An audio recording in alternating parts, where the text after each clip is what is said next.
Dobrý podvečer. Já to nebudu moc natahovat. Vítám vás v Budějovicích asi dost velkou část, když vidím, kolik je vás tady. A vítám vás na přednášce Pezo von Ellrichhausen z Chile a taky mi rovnou dám slovo. Uvidíme, jak to bude trvat dlouho, protože to bez překladem. Jsme byli požádáni, aby to bylo překládané do češtiny, čímž se to trošičku protáhne a pak od 6 hodin vás zveme na vernisáž do Domu umění na náměstí, který asi víte, kde je, nebo se přidáte do průvodu. A když nestihneme nějakou diskuzi nebo otázky tady, tak po vernisáži se můžou odehrát v galerii nebo individuálně. Takže hezký večer a já dávám rovnou slovo Mauriciovi a Sofii.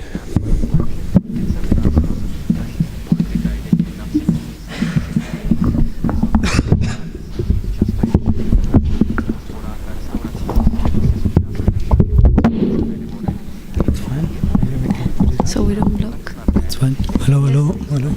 It's working, right? Yes? Okay. It's working for my height. Maybe we have... No, it's fine. Yes? Okay.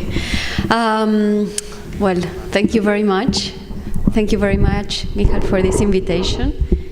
Děkujeme velmi za vaše pozvání.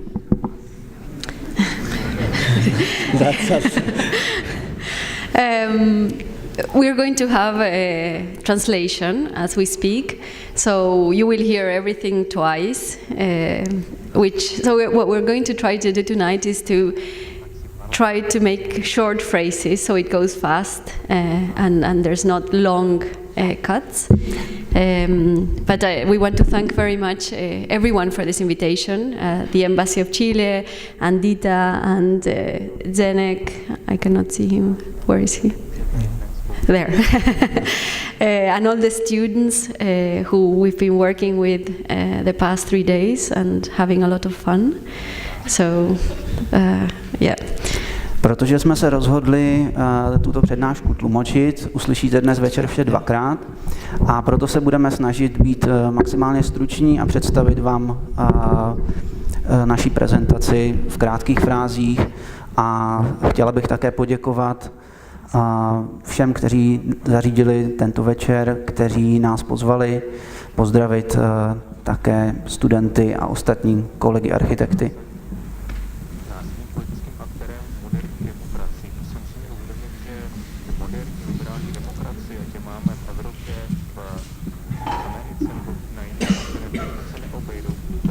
No.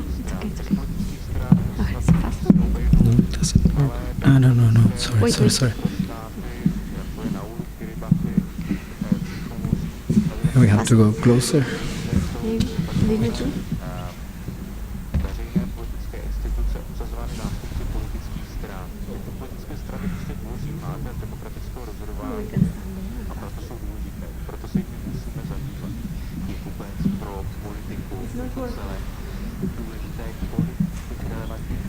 We're having, as you can see, technical problems.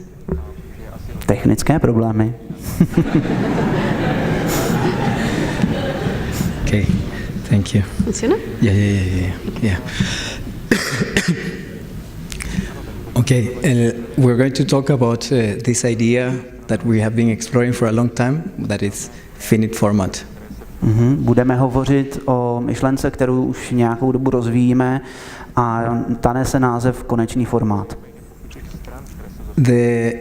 There is a general idea that we are trying to explore in different projects, which is to understand that architecture can be a form of knowledge in itself.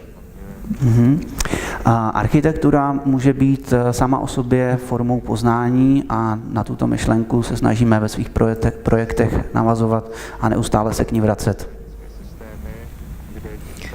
One of our main preoccupations is to replace the idea of form by the idea of format. Format is a general form, an outline, a kind of field of action. Formu jsme nahradili formátem, který je vlastně obecnou formou. Sure. To define a format, we only need two spatial factors. One is the size, to define the size, and the other one is to define a certain direction. Abychom definovali formát, potřebujeme se zaměřit na dva aspekty, na rozměr a na směr. With those spatial factors, we can determine the character of an object, of an architectonic object. Prostorové aspekty nám pomohou definovat vlastnosti jednotlivých artefaktů. And in the best of the cases, we can make an architectonic object turn into a monumental scale. A tak můžeme architektonický objekt přeměnit v umělecké dílo, v umělecký objekt.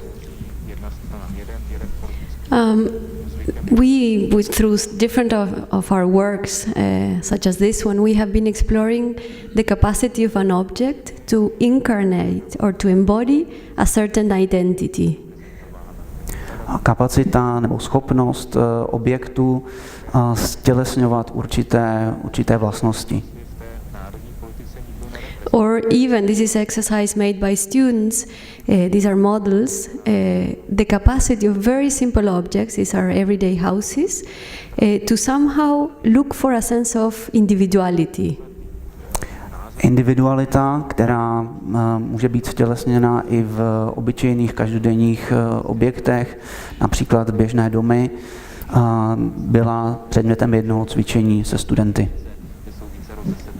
This is the first series of this finite format that we have been doing, where we are very interested in how the same structure of some element can change completely its identity just by changing slightly proportions. A v této první řadě konečného formátu jsme zkoumali, jak jedna a tatáž figura může pouhou změnou proporcí úplně proměnit svoji identitu, svůj charakter. Another important aspect in our practice is that we have developed a personal method to produce buildings, which is based in the repetition of small decisions instead of a grandiose gesture. Charakter naší práce pracuje spíše s opakováním jednotlivých malých rozhodnutí, která tvoří to konečné dílo. Nepracujeme s nějakými grandiozními plány. In that sense, in our view, a work of architecture is a precise moment in time. It's the addition of many intentions. Architektonické dílo je vždy existující v čase a vždy sledujeme nějaký záměr. And then the work is at the same time a singular piece, unique, but at the same time is similar to a body of work, to a family of buildings. Každé dílo je svým způsobem jedinečné, ale zároveň podobné ostatním objektům, ostatním dílům. This additive approach is something we have explored in many projects, such as this, for example, it's an urban choreography, where the project is composed of small particles, where none of these particles is more important. Tento experiment má za cíl ukázat, že žádná z jednotlivých částí není důležitější než ty ostatní. Or in this other project where a massive grid of elements on a field also gives a dimension and a rhythm to a space that has a lot of variants. Velký prostor pokrytý podobnými prvky a tím způsobem dává prostoru nový charakter a nové dimenze. A rytmus. It's similar to this grid in the room. Velmi podobné té výzdobě tohoto kostela, jak vidíte. Or this project that is composed of small elements, individual pieces of cloth combined.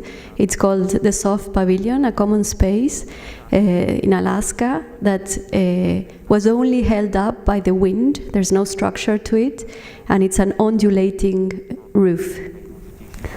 Tento projekt, který proběhl na Aljašce, nemá žádnou podpěrnou strukturu, byl styčen vlastně pouze pomocí vzduchu a opět se tam objevují jednotlivé individuální elementy, kousky látky a ty dávají tomuto prostoru jeho charakter. And in a different scale, this is one of the first incarnations of this additive idea in the format of a house. It has many roofs, a repetition of roofs. A na tomto obrázku vidíte opakování ve formě střech, čili jednotlivým prvkem, který se zde opakuje, jsou střechy. A je to další příklad tohoto aditivního přístupu. And the plan of the house in a single floor is an addition of rooms that overlap interior and exterior rooms. A na tomto obrázku vidíme, jak se na půdorysu prolíná interiér a exteriér, čili se přidávají jednotlivé místnosti a kombinuje se zde vnější s vnitřním. This is a drawing that we receive as a gift made by one of the kids who lives in that house.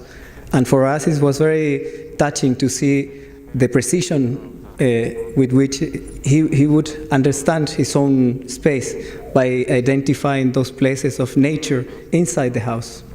A na této kresbě, kterou jsme oddrželi od dítěte, které žije v tomto domě, který jste viděli na předchozím obrázku, na této kresbě vidíte, že i to dítě mělo vlastně smysl pro postižení přírody, respektive vnějšího prostoru, který proniká dovnitř do tohoto domu.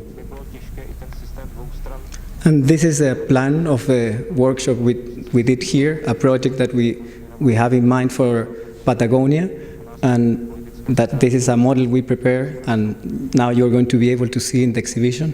But it's similar in the sense that it's the idea of many rooms that are at the same time interior and exterior.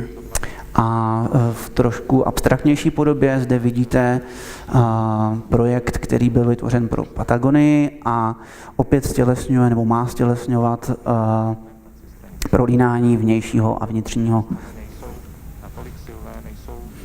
And in our view, what we're interested in the space of architecture is more the primitive understanding of architecture, which is more the topological space, the space of relationships. A pro naše chápání architektury je důležitější chápat prosté, jednoduché věci a být schopni postihnout základní principy, na kterých architektura stojí. So we try to work with basic elements such as simple rooms or simple openings, and the importance is in the relationships among the elements, not in the elements themselves. Pracujeme se základními elementy, základními prvky a není pro nás důležité, jaké prvky to jsou, ale v jakých jsou vzájemných vztazích. Vztahy jsou pro nás důležitější než ty prvky samotné. So this is some paintings of a large series where we have been exploring through simple rooms just by the way of combining these rooms or creating sequences or alternating situations, how very different spatial relations emerge and they have a meaning in themselves that is very strong. Zkoumáme, jak pouhá změna uspořádání místností, respektive ta kombinatorika, v které pracujeme, může úplně proměnit charakter celého toho uspořádání, celého toho domu nebo půdorysu. And such is the case of a project we did already more than 10 years ago. It's an exploration of the relative notion of limit. It's 5 consecutive perimeters. Tady vidíte, jak jsme se snažili zkoumat hranice, limity, a je to vlastně z projektu, který jsme dělali před více než 10 lety. So 120 doors, understanding that the door is the most elusive element in architecture. It can be simultaneously a limit a solid limit, or it can also be an aperture. A na tomto obrázku vidíte velké množství dveří, které lze chápat jednak jako limity, jako omezení, ale zároveň také jako prostor, který otevírá. Mohou tedy sloužit oběma způsoby jako otevření i jako uzavření limit. It's a steel structure. Ocelová konstrukce. And then these doors that dilute the notion of interior, exterior, private or public or individual, collective. A tady jsou elementy soukromého, veřejného, interiéru, exteriéru. Or even nature, artifice. Příroda jako součást architektury. So it's an enigmatic presence in the park that also dilutes the presence of architecture and an art object. Přítomnost architektury uvnitř parku, uvnitř přírody a zároveň tento artefakt jako architektonické dílo. This is another format. It's a vertical format. It is in the limit of being two-dimensional. It's a tower. Toto je věž, nazýváme to vertikální formát. Má to představovat věž. That is placed strategically in an American city to be able to connect two important parts of a city. A zde už je umístěn v konkrétním americkém městě, kde má za úkol spojovat dvě městské části. So in one angle it is clearly a tower, and in the other direction it's more like a billboard for the highway. A vidíte, že z čelního pohledu se jedná spíše o jakýsi billboard, kdežto z bočního úhlu pohledu jde vlastně o věž. The logic is some frames that have 5 levels, so a series of repetitive frames, and the only distinction as you ascend in height is that instead of the elements becoming smaller, they become less. So there's a reduction in number of elements. A na tomto obrázku vidíte redukci elementů, neredukuje se velikost, redukuje se pouze počet a opět to symbolizuje nebo představuje náš repetitivní přístup. And then the outside is all clad with just a very permeable wooden skin. A zde vidíte velmi prostupnou vzdušnou strukturu ze dřeva.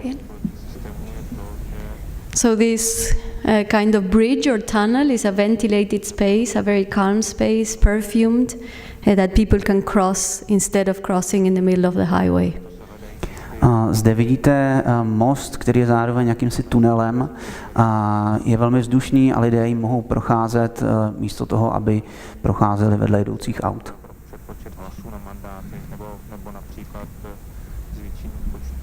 As you look up, you can see the sky. It's an open pavilion. A když zakloníte hlavu, tak vlastně vidíte přímo nebe. And from the outside there is this logic that in classical terms is called entasis, which is the reduction of according to gravity. A zde vidíte redukci vlastně na základě gravitačního principu. Je to hodně používaný postup v dnešní architektuře. This is another pavilion we did at the Royal Academy of Arts in London, and it was an exhibition called Sensing Spaces. They were interested in the idea of not the representation of space, but experience in itself. V Královské akademii v Londýně proběhla výstava s názvem Sensing Space, což můžeme přeložit jako cit pro prostor, kde nešlo ani tak o zobrazení prostoru, ale o zakoušení prostoru. We were assigned this gallery, and what was most important of this historical room was for us the upper level, the upper stratum, which is the one that never changes and that gives the strong identity to the room. Jako prostor pro naši výstavu jsme dostali tuto starobylou síň, ve které se běžně obměňuje spodní část, ale nás zajímala část vyšší, která se neobměňuje. Our proposal is an object with this hybrid format with a platform and a podium composed by the repetition of the same column. A zde vidíte platformu, která zároveň kombinuje využití 4 sloupců, takže opět opakování, princip repetitivnosti. But in fact, that upper platform, it's a room, an elevated room in the format of an attic close to the roof, and every column contains a spiral staircase. Ale ve skutečnosti vidíme, že při té realizaci v Královské akademii šlo vlastně o jakousi platformu, podlaží uvnitř té síně, do kterého vede točité schodiště. And the position of the object occupies half of the room, and in a clear alignment with the classical axiality of the museum. A tím, že tento objekt, který vlastně představuje tu platformu, to podlaží, reprezentuje klasické osové axiální pojetí, které souzní s prostorem té galerie. So this rotation in the room distorts the perspective, but also the sense of scale. There's no indication of what size this really is. All the access to the staircases is hidden from this frontal view. Vidíte, že přístup ke schodišti je skrytý a že měřítko není nějakým způsobem určené a vlastně my nevidíme, jde o jakýsi optický klam, kdy nám není ukázáno, jak velký ten objekt ve skutečnosti je. And the upper realm is a hybrid room, which is composed of our platform, but it combines all the natural light and the decoration from the existing ceilings. A ta platforma kombinuje vlastně prvky stávající místnosti s tou naší výstavou. All the construction is wood. It was prefabricated in Chile with our carpenters and then shipped to London. A struktura samotná je z dřeva, byla vyrobena v Chile a přepravena do Londýna. So it's a non-fictional exercise. It's a total reality. It was built the way we built, and it has this very sensual texture of the woods we normally use in Chile. Nejde v žádném případě o nějaký experiment, o abstraktní dílo, jde naopak o něco, co můžete zakusit a co se dá prožít, čili to umělecké dílo nebo architektonické dílo zde přímo zakusíte. So doors are behind, hidden, and from this collective experience of the room, people enter a very different type of space, a very intimate and tight space as they ascend.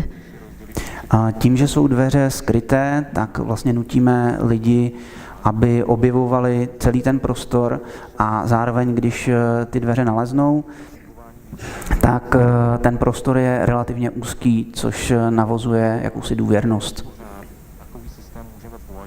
These are the staircases running in one direction or another, all just piled up wood. A schodiště, které jedním či druhým směrem vede nahoru, opět ze dřeva. And then in the upper platform, the view is blocked downwards, and there are only these small openings where you are suddenly face to face with an angel. A váš pohled z té horní platformy je vlastně omezen a jsou tam jen malé průhledy a zde vidíte artefakt anděla. This is a recent house, again in the format of an horizontal extension that also extends the roofs in all 4 directions, but with a diagonal system of openings in the roof. Tento dům vlastně opět využívá střechy do všech 4 stran a zároveň jsou tam diagonální otvory vedoucí diagonálně a otevírající do prostoru. It occupies a plateau on a natural landscape. Nachází se na náhorní plošině v přírodě. And inside the format there is a system based on the 2 rows and the repetition of 10 times an equivalent room. A uvnitř se 10krát opakuje stejný prostor, stejná místnost. So all these rooms are interconnected, and just the character of the relation of the rooms is different. So there's a public area in the lower rooms, and then the private areas with a lateral set of doors for bedrooms and bathrooms. Pokoje jsou vzájemně propojeny a zároveň každý má svou specifickou funkci. So the 2 sequences, the lateral enfilade rooms with the openings and the central apertures. A zde vidíte průchody a jednotlivé sekvence těch pokojů, těch místností. There you can see the diagonal system of lights that goes to the center. A světlo vlastně těmi diagonálními otvory směřuje dovnitř místností. So these skylights are accents in the darkest parts of the room. A tyto pruhy světla, nebo ty světelné otvory, jsou hlavními důrazy těch jednotlivých pokojů, které se nachází v tmavé části. And then the openings are all the same, and they change the quality of the room according to the orientation to the sunrise or the sunset. Všechny dveře jsou totožné, ale opět mění charakter té místnosti tím, že se otevírají na jih, východ, západ. In this other format, again, a vertical block, it's a house for after the earthquake in Chile, the big one. It's a reconstruction project for some friends, and so it's an exploration on the sense of stability of architecture. Tento dům jsme vytvořili pro své přátele, kteří přišli o bydlení při zemětřesení v Chile, a jde vlastně o vertikální blok, který se snaží prozkoumat architekturu a její zaujetí pevností. So the house is very small and very compact, and it transfers the loads, the gravity directly to the ground almost without effort. A jedná se o malý, kompaktní dům, malou stavbu a hlavním cílem je přímé působení směrem k zemi. It is a steel structure supported on top of a concrete podium based on the repetition of 6 times the same column. Opakuje se zde 6 sloupů a vše je ocelová konstrukce s betonovým prvkem. So the floor plan is tiny, it's 4 by 8 meters, a staircase in the center that stabilizes all the system. Jde vlastně o malý půdorys 4x8 metrů a schodiště vidíte uprostřed. So 8 rooms, 2 of them are in the basement, 6 are in the tower, and then furniture is only accompanying the staircase on both sides. 8 místností se nachází ve spodní části, 6 místností ve věži, a co se týče vybavení, tak nábytek vlastně kopíruje to schodiště. So a very narrow interior that can be regulated in terms of privacy by layers of curtains. Tento prostor je poměrně úzký a proto může být problém s vlastně nedostatkem soukromí, čili lze to regulovat závěsy a nějakými zástěnami. It stands there almost like a delicate piece of infrastructure. Jako by to byla součást infrastruktury v té dané lokalitě, na tom daném místě. In this other project, we are also exploring the sense of infrastructure and also a degree of detachment or isolation or separation between the background and the object. A na tomto obrázku vidíte, jak se dá zkoumat oddělení nějakého prvku, izolace, čili to, jak dílo může být odtržené od svého kontextu, od pozadí. It is an object that occupies a peninsula that is surrounded by the Pacific Ocean in 3 sides. Zde vidíme poloostrov, který je obklopen Tichým oceánem, a tam se nachází ta stavba. So it is an object, an isolated object that has the feeling almost of being forgotten in the landscape. Jako byste zde byli zapomenuti uprostřed krajiny, nacházíte se v izolaci, o samotě. It has a double use. It works as a temporary house, but also a small cultural center for artists in residence. So there's a double wall, two walls, and inside of that, all the fixed functions are organized. Staircase, bathrooms, kitchens, balconies are there, freeing the interior for other activities. Jedná se o objekt, který má dvě funkce. Jednak funguje jako přechodné bydlení, jednak jako galerie nebo muzeum. A tomu jsou uspůsobeny i, jak vidíte na obrázku, i interiéry, respektive interiér. So the interior is a very fluid space interconnected with always cardinal and diagonal projections to the landscape. A vidíme, že jde poměrně o jednoduchý interiér, který vždy diagonálně přechází nebo je orientovaný směrem ven do přírody. And then there is only one corner that is a vertical room that it is meant to be a void that articulates with the diagonal of the cliff. A existuje tam jeden prostor, jedna místnost, která je orientována vertikálně a má vlastně reprezentovat ten útes, na kterém ten dům stojí. So the room might be read as a kind of magnifying lens that captures moments of the surroundings. Jakoby pokoje byly zvětšovacím sklem, lupou, které promítají okolí tohoto domu, této stavby. That is the same corner that is facing the cliff, and for us it was important to achieve that sense of rest of the building. A tento roh je postaven nebo je orientován směrem k útesu a naším cílem bylo zde zachytit nebo nějakým způsobem navodit pocit klidu. It was all built with reinforced concrete in situ. Jedná se o betonovou konstrukci. So 7 layers like this, built by local fishermen and farmers. Nothing to learn from this technology. Na stavbě se podíleli místní rybáři a další. So all the accidents of this construction are embedded in the texture of its surfaces.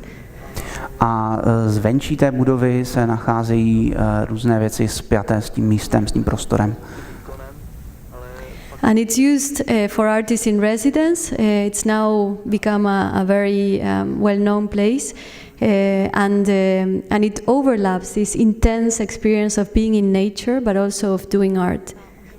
A tím, že se stalo toto místo poměrně známým, tak se zde prolíná jednak funkce zakusit právě tu samotu a přírodu a zároveň funkci, kdy vlastně děláme umění. So that feeling of distance and detachment that in nature seems to be easy to achieve is something that we have further explored in more suburban context. A ten pocit osamocení jsme potom rozvíjeli i v nějakých příměstských oblastech.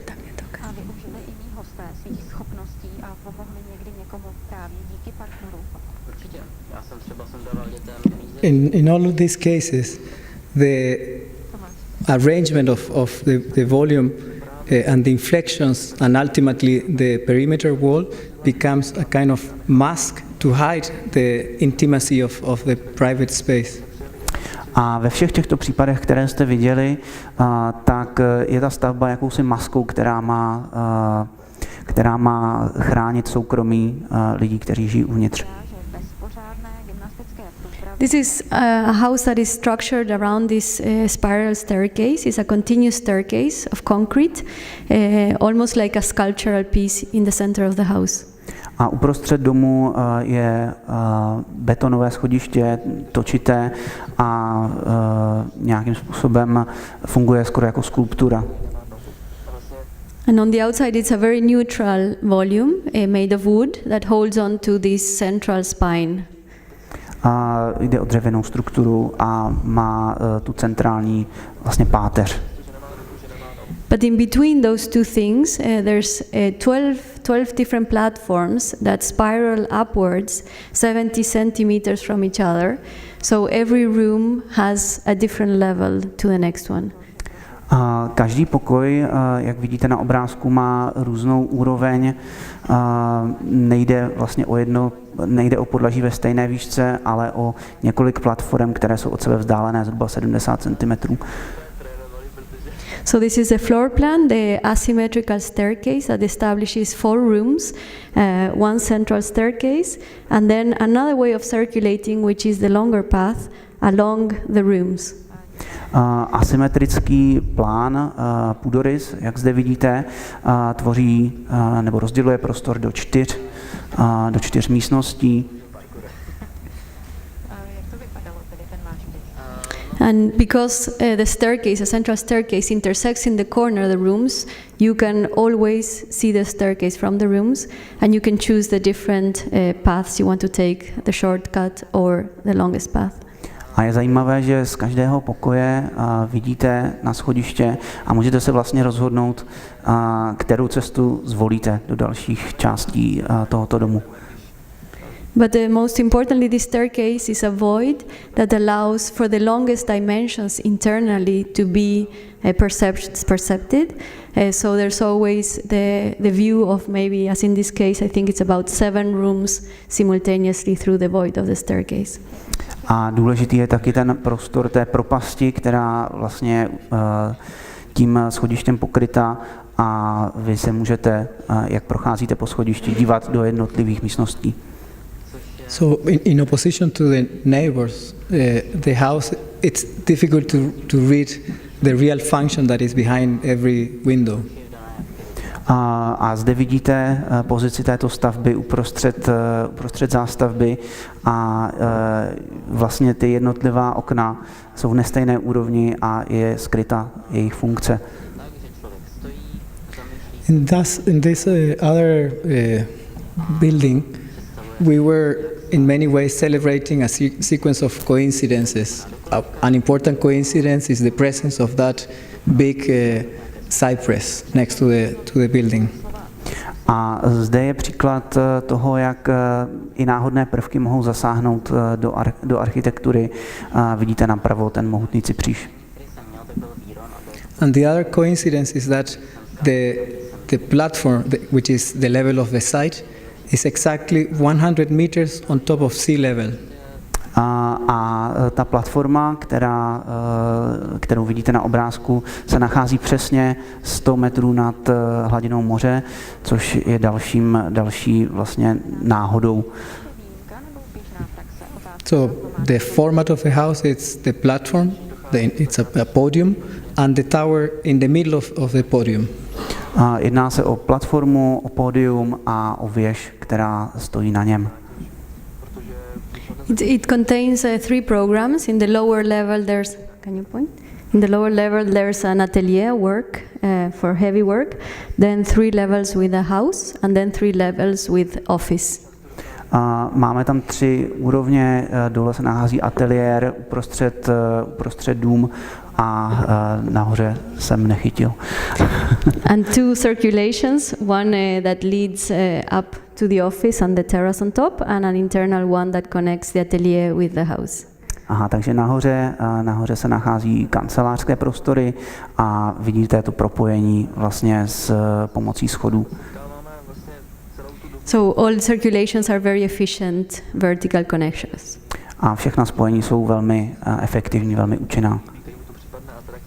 And one unitary silhouette that contains everything. A na této fotce vlastně vidíte zachycené vše. The internal spatial system of the house is the repetition of 12 times the same module. A zde se opakuje 12 stejných modulů. 12krát jeden stejný modul. So there are 6 modules in the podium and 6 modules in the tower. 6 modulů se nachází na pódiu a 6 ve věži.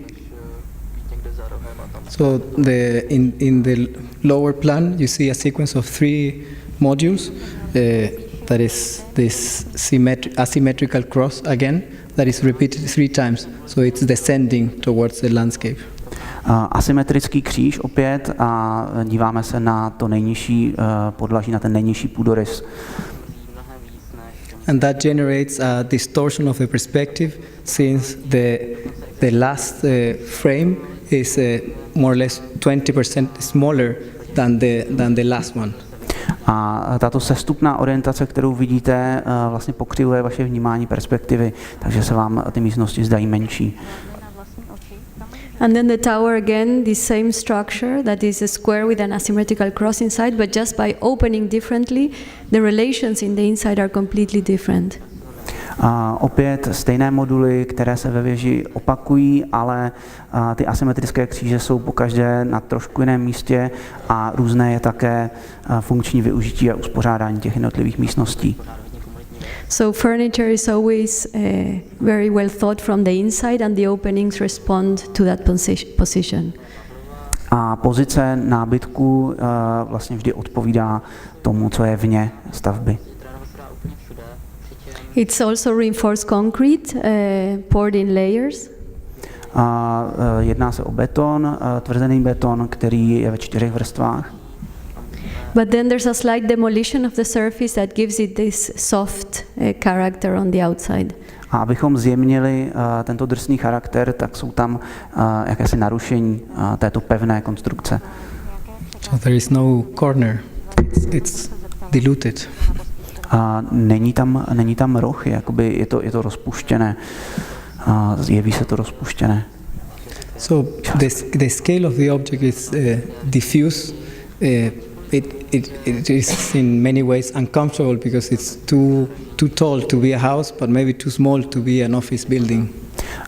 Je zajímavé, že zároveň je to příliš malé nebo příliš nízké na kancelářskou budovu, ale zase příliš velké na tradiční dům. And this other house, it's a holidays house that is 2 hours from Barcelona in Spain. A 2 hodiny od Barcelony se nachází tento další dům, který slouží jako sídlo na během dovolené. Letní sídlo. And so the house is we face it as a materialization of an endpoint after a journey. A zde vidíte, že jsme se snažili vystihnout cíl putování. So the staircase of 100 meters, it's manipulates that anxiety of arriving to a place.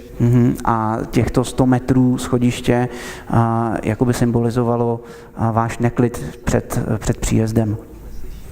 And the object in itself is in a way separated from the landscape, or it might be read as a suspension of time after that linear sequence. A ta stavba je svým způsobem oddělená od okolního prostředí, takže opět to symbolizuje ten volný čas a to oddělení se. So the arrival occurs under the trees in the middle of the forest, without looking at the landscape and without looking at the object. A vy přijíždíte k této stavbě tak, že ji nevidíte a projíždíte vlastně pod těmi stromy a teprve poté jste schopni vidět krajinu. So you arrive to the house from below, from the trees. A toto je pohled ze spoda od stromu. And there's that bicephalous staircase, and you arrive to a blind podium, and you have to go around the volume of water, which is the swimming pool, and with some small openings that you can look into the water. A nachází se tam voda, kolem které musíte projít, než se vlastně dostanete do budovy samotné. So those small openings are a first glimpse of there might be someone else occupying the house. A těmito malými otvory vlastně se můžete podívat, kdo už v tomto domě je, nebo jestli už někdo v tom domě je. And it's very interesting because now this room is full with water, but you don't see a thickness of the glass. It's an optical effect. It's interesting. A je to zajímavé, protože vy zde nevidíte tloušťku skla a vlastně je to jakýsi optický klam, kdy vidíte jenom tu vodu a netušíte, jak tenká nebo tlustá je ta bariéra. So the format is a double format that a blind podium at the base and then an open platform with a patio in the center. A vidíte, že se jedná o dvojitý formát s dvorkem uprostřed. And then the floor plan is centralized with the central court and the swimming pool, and then 4 glass pavilions in every side. Ten půdorys je centralizovaný a vlastně směřuje, jsou tam do všech 4 stran. Co to tam bylo? Ve všech 4 stranách. What was there? And the 4 pavilions. Pavilions, okay. Takže jsou tam 4 prosklené pavilony. So there you can see one of the pavilions in the center, and the corner are open terraces. A zde vidíte jeden z těch pavilonů a otevřenou terasu. And the central patio with the swimming pool in the very center and punctual openings in 4 cardinal directions. A zde už je ten prostor jakousi pátia dvorku s tím bazénem a opět do všech 4 stran jsou otvory. So it's a kind of elevated rotonda where this linear arrival turns into a multidirectional experience. A ta elevace, kterou vidíte i na obrázku, promění váš příjezd v multidimenzionální zážitek. Vidíte nebo musíte vnímat ze všech 4 stran. As Pezo was saying, there are these punctual openings and always the connection to the surrounding landscape. A každý otvor vlastně nějakým způsobem komunikuje s tím okolním prostředím. And a very narrow interior space. All the furniture is in the wall by the courtyard, so it's almost like being outside in a balcony. A vidíte, že prostor je poměrně úzký a většina nábytku se vlastně nachází jako vestavěna uvnitř zdi. It's all again reinforced concrete, and the cantilevers are because the walls of the courtyard are walls that take all the loads down to the ground through the podium, and the rest is all Virendel beams. A opět zde vidíme ten půdorys, jednak ty pavilony a jednak je to tedy ta železobetonová konstrukce, o které jsme mluvili v předchozích obrázcích. So what seems to be in the corner a very solid pillar is actually a tensor that is taking the loads up and to the courtyard. A přestože se zdá, že jde poměrně o masivní stavbu, tak ten roh je poměrně tenký, křehký. And then the rooms have this reversible condition because the glass panels are sliding panels that can be moved to the corners, and the room becomes a real balcony. A protože se vám může zdát, že tyto pokoje jsou v podstatě balkony, tak tento efekt je posílený tím, že ty skleněné panely, které fungují jako okna, se mohou pouhým posunutím vlastně otevřít, čím vznikne opravdový balkon. So the house is literally and conceptually suspended in the landscape. A ten dům je doslova jakoby visící uprostřed přírody a je zasazen do svého okolí. This other house is the last one we're going to show, is a relative of the previous one. It's the same format, but it's in another climate, colder climate, and it's also for permanent use. A tento podobný formát je vlastně příbuzným toho předchozího, nachází se v chladnějším klimatu a slouží jako trvalé bydlení. It's in a very asymmetrical site. It's by a lagoon, so it has a very clear front and a back. Je v asymetrickém prostředí, nachází se vlastně v laguně a tomu pak odpovídá i jeho realizace. And the plan again is around the courtyard, a podium and a platform. And this courtyard has, if you can point, has 1/4 less with a staircase that goes down, then a ring of circulation and the rooms. A vidíte, že ve prostřed ten prostor dvorku je vlastně o 1/4 ochuzen, protože se tam nachází schodiště, jinak se vlastně jedná opět o podobnou strukturu, kterou jste viděli v předchozích slajdech. So this corner that is missing connects diagonally from the core of the house to the lagoon. A toto pódium je tímto prostorem, který zdánlivě je něco chybějícího, tak ve skutečnosti vás spojuje právě s tím prostorem té laguny. And also it's a very easy connection from the garden back into the house. A je to také spojeno se zahradou. And the structure again is a Firendel beam that is the size of it is the size of a whole floor and a projection of the courtyard. A vidíme zde rozměry a také rozměry dvorku a jejich tloušťku. So the perimeter room is surrounded by air all around, only one point of connection. A je zde pouze jeden bod spoje vlastně mezi pódiem a tou platformou. So if the upper stratum is more idealized and repetitive, the lower one is more informal and it's an adaptation to the conditions of the site.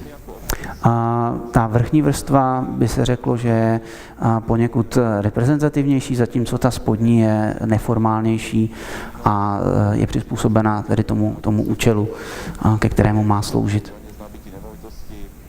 So for example, there is a very important asymmetrical condition with a massive column that supports the diagonal of the staircase, and that is an extension to the lagoon. A jedním z výrazných asymetrických prvků je tento sloup, který podpírá to schodiště a spojuje opět ten prostor s tou lagunou. And this last little exercise is a very modest game that we play, but it's also a bit ambitious. A toto je vlastně takové poslední cvičení, které vám chceme ukázat. Jeví se skromně, ale je zároveň velmi ambiciózní.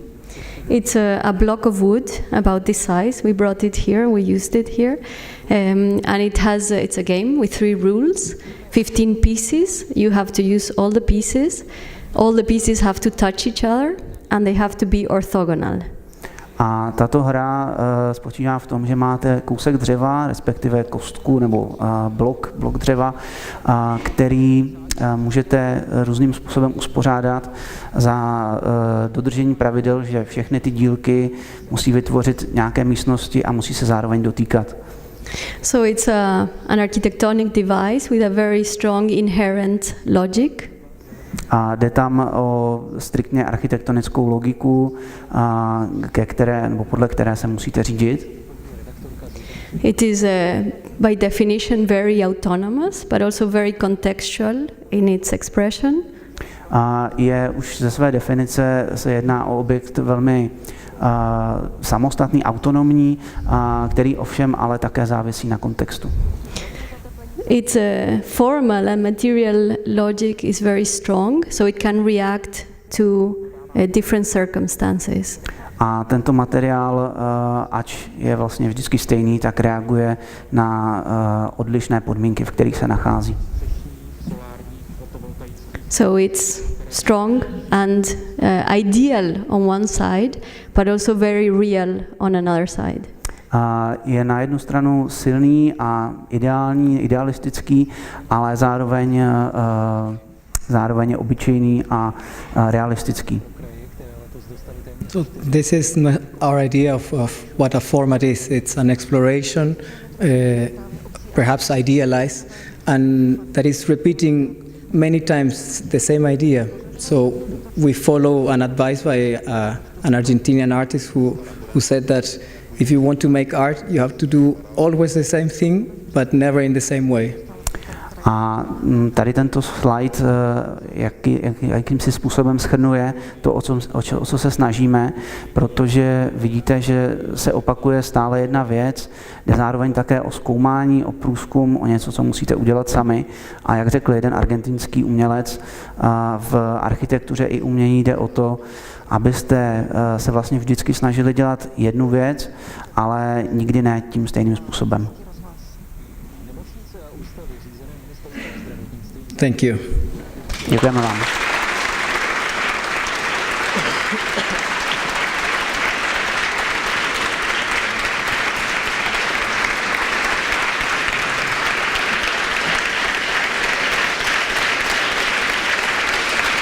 Yes. The lights.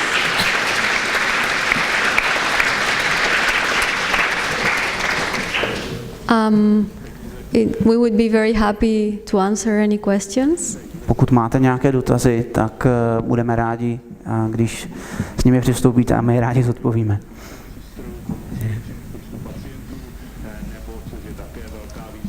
Come on. No tak. Or not. You're tired. Yes. I have a question. I would like to ask, why do you use the term format? Because actually form is a term that in many teachings or many conceptions represents exactly what you are talking about. I mean, you don't have to use a new term. A proč používáte pojem formát, když vlastně hovoříte de facto o formě, alespoň podle některých teorií a koncepcí? It's true. Máte pravdu? But perhaps that's a South American deviation that we have the feeling that we have to invent everything. Aha, to je taková naše jihoamerická úchylka, že si musíme všechno vynalézt po svém.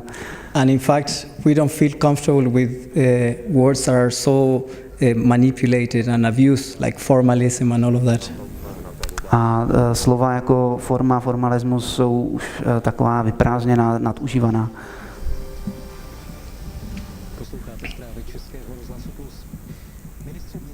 Well, students, Senek, where is it?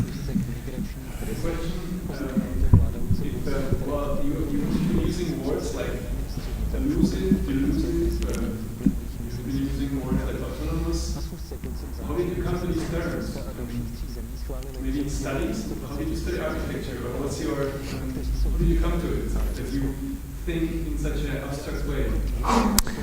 Používáte obraty a slova jako autonomní, eluzivní, iluzivní i deluzivní, což znamená vlastně nějakým způsobem šálící smysly. Jak jste k tomu dospěli? Máte za sebou nějaké studium architektury? Well, we studied architecture like all of you in a school of architecture. I studied in Argentina, he studied in Chile. Maybe we both were very impressed by some authors, our local authors like Borges. I'm sure you're familiar with him too, or our Neruda, not the real Neruda, the Chilean Neruda. And I think that yes, we somehow, because of the distance probably, we also choose to filter information very differently, and maybe the fact that we're using these terms is because we don't want to operate on the common grounds of prejudices. So sometimes by operating through these spatial relations, they don't necessarily have the same names or the same understanding that we commonly give to program and to rooms. Samozřejmě, že jsme studovali architekturu, studovali jsme ji já v Argentině a Mauricio v Chile. A co se týče těch termínů, na které bylo dotazováno, tak si myslíme, že je to jednak tím, že se snažíme nějakým způsobem víc z nějakých předsudečných vnímání, zaběhlých termínů a možná je to také tím, že jsme od vašeho světa nebo od evropského vnímání architektury tak nějak vzdáleni. Yeah, it's an interesting question. Now we are discussing with a curator a conflict between the way in which you can experience a space and you need to talk about some concepts or to refer to some words. And our conclusions is that we never use any concept to talk about space when we're doing a project. And so normally what we present here, for us it's not really relevant because the relevant part is the building in itself. And so all of these concepts that we can describe or observations or even inventions on top of what we have done are secondary or are sometimes a way of understanding a continuous process. But the words are not the buildings. The buildings are something that it's itself. Jedná se skutečně o zajímavý problém, o kterém jsme nedávno diskutovali s jedním kurátorem a dalo by se říci, že to vše, co zde popisujeme, to jsou koncepty. A my, když děláme budovy, tak neoperujeme s konceptem, ale zajímá nás ta budova jako taková. A to, co jsme vám tady vlastně promítali, tak není až tak relevantní. Relevantní jsou ty stavby samotné.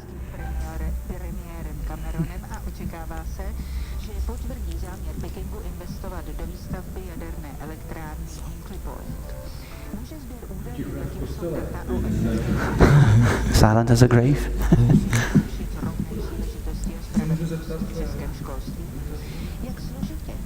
Zaujala vás nějaká budova teda v České republice? We wanted to ask you if there was any building you were impressed by in the Czech Republic. Yes. many buildings, yeah, but especially yesterday we went to to Český Krumlov.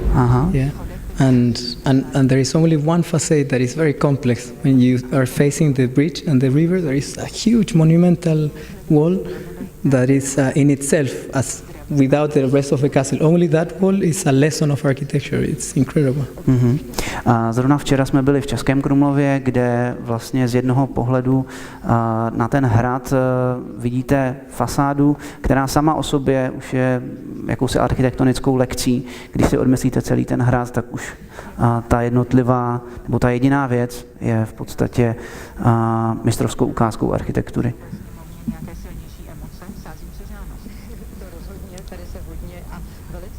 Our students? No. Okay.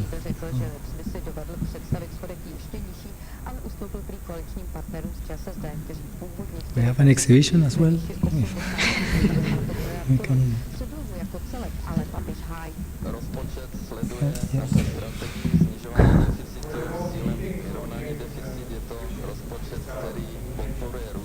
What about heating? Well, in Chile, where we have most of these projects that you see are in very temperate weather, so heating is not necessarily a big issue. But apart from that, I think it's normally between 5 and 25 Celsius. So it's a very nice, okay weather. But also, I think we, as many poor countries, I think we exercise the true sustainability, which is if it gets cold, you put an extra sweater. Dotaz byl na vytápění, protože spousta těch staveb se nachází v přírodě, tak se tazatel ptá, jak to řeší. A odpověď byla, že v podstatě jednak v Chile je mírné podnebí, jak jste mohli vidět i na obrázcích, a pokud nějakým způsobem dojde k tomu, že je chladněji, tak hold v rámci nějaké udržitelnosti a neplýtvání si navlečete další svetr.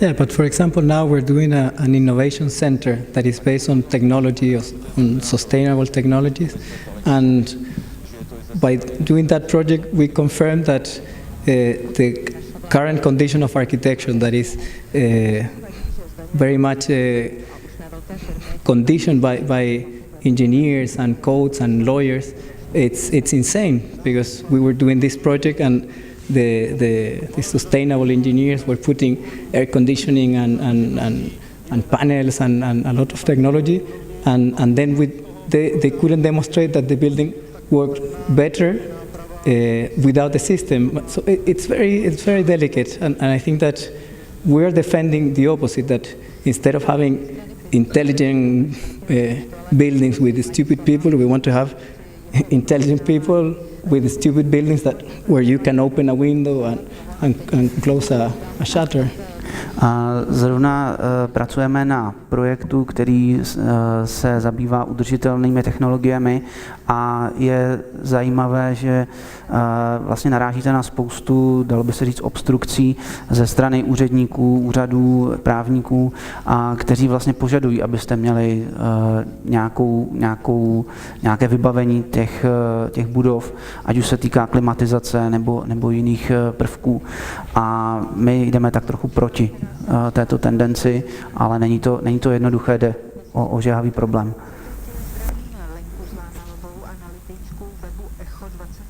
Poslední otázka. Asi je těžko se dá očekávat, že opozice uspěje s návrhem na snížení schodku o 30 miliard, ale dá se podle vás vůbec? Yes. Well, thank you to all of you who have been standing there for the resistance. If you want to... Já si slyšte bez toho mikrofonu, skončili jsme malinko dřív, máte otázky, takže jsem chtěl to chviličku projít a vás naši s tou dodou umění na vernisáž, kde vlastně spousta věcí bude pořádné, spousta věcí, ale kde vlastně se setkáte s doplněním té přednášky tím způsobem, protože ta výstava je tak postavená, že vlastně je dobrý důkazem toho, o čem oni tady mluvili, ať se to týká tvorby architektonický nebo experimentální nebo umělecký, což je vlastně provázaný a zrovna tak jako i vedení přednášek nebo hlavně těch workshopů, které dělají nejen tady, ale i v zahraničí. Akorát vás poprosím, buďte opatrní, protože když to znáte v té galerii, tak je moc veliká a tentokrát s studentama nám vznikla věc, o čem budu mluvit až tam, která není úplně malá, tak aby ještě nějaký lidi tu výstavu mohli navštívit zítřka dál. Jinak díky moc za skvělou návštěvu a těšíme se asi za 3-4 hodiny. So you're all invited to the exhibition opening, which will take place shortly at 6 o'clock in the House of Culture, Dům umění, and just be careful because the space is not that large, and there are many of you. And there is also an artifact which we would like to present to more people than just today's audience and the visitors. So thank you. Thank you.